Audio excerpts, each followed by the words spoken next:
What is culture?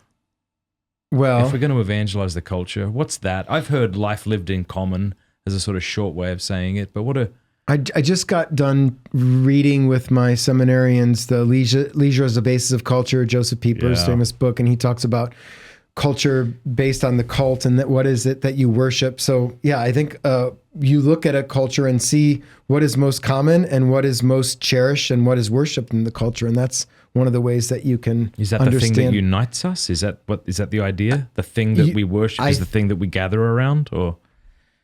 I think it ought to be, or it could be.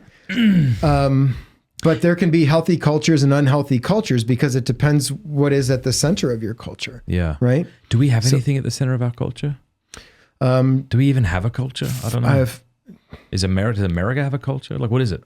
I think it was, who wrote out, Anthony Esselin said something like, what do we share? But like a Super Bowl and a hangover after New Year's Eve. Is that what we have in common? And every 4 years we have an election and get really angry? Yeah. Well, I definitely think we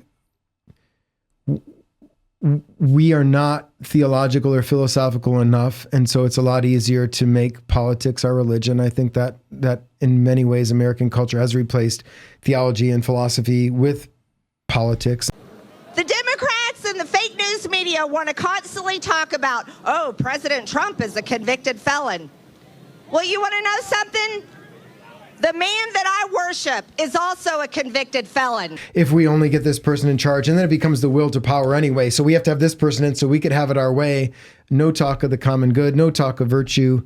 So yeah, I think we can fall that way. I was reflecting recently about and I don't want to go back to the 13th century, but I do think there are nice things that we can learn from the medievals, and even you go back a few hundred years, that the tallest buildings in cities would always be the churches, right? They're reaching up to God, and it's a reminder of what's most important in the city. And you think when St. Pat's Cathedral was built in New York City, one of the tallest buildings, but now, I mean, it's the skyscrapers, it's the economics and finance and everything else. And money is important, power, wealth, honor, all those, it's the Aristotelian things. And Thomas did that too, right? So all the things that are supposed to serve our highest forms of worship, have become the things that we worship. Yeah. So how do we evangelize culture then, if we don't know what it is, or if there's too many cultures? Or do we stay local and evangelize that? Yeah, I think, we've been reading Acts of the Apostles lately, and the one-on-one thing seems to go really well. And even we're doing one-on-one, people are eavesdropping in on the conversations, but I do think that's where it starts.